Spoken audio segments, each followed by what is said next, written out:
Hi cooking cronies.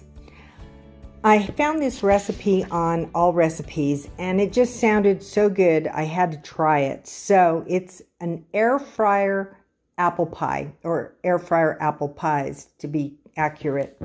It does make 4 small apple pies, and you cook it in an air fryer as it states, and they say that they cook in 10 minutes. So the ingredients that you need to try these air fryer apple pies: you'll need 4 tablespoons of butter.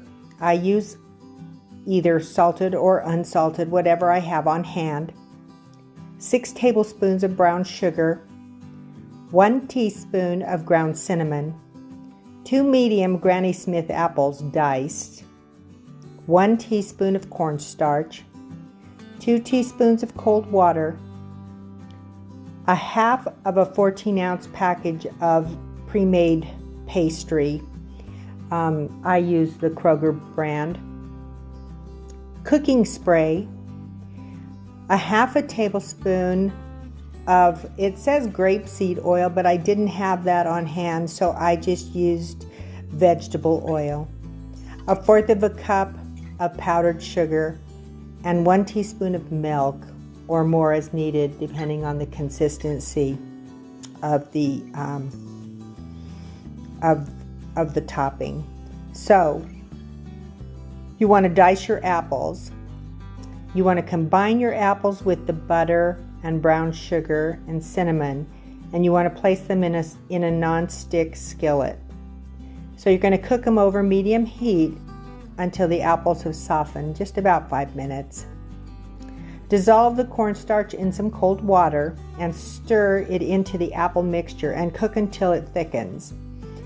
This may take about a minute, depending on how high you have your heat.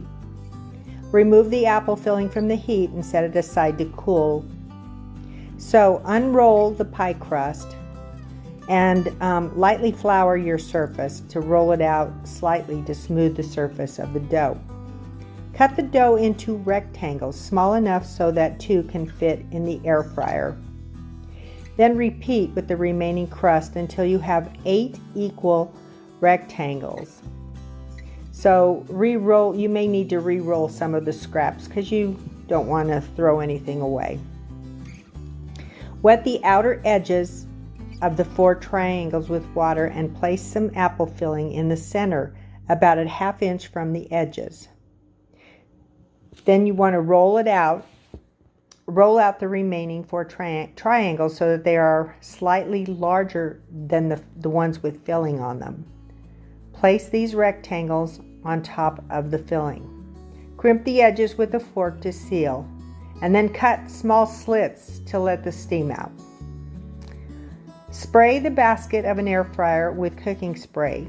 Brush the tops of 2 pies with the oil and transfer the pies to the air fryer basket using a spatula. Now you might be able to brush them with melted butter. That sounds even better than an oil to me. Insert the basket and set the temperature to 385 degrees. That's Fahrenheit. Bake until golden brown. About 8 minutes. Remove the pies from the basket and repeat with the remaining pies. So mix together the powdered sugar and the milk in a small bowl. Brush the glaze on the warm pies and allow to dry. And then serve. You can serve them just like that, or you can add some a la mode to it and have a nice dessert. So I hope you enjoy this recipe. It was fun making it. It was a little different than what I'm normally used to, but I did enjoy the recipe and it was delicious. And the Granny Smith apples put just the right tart in these small apple pies. So I hope you enjoy the recipe. Take care and God bless.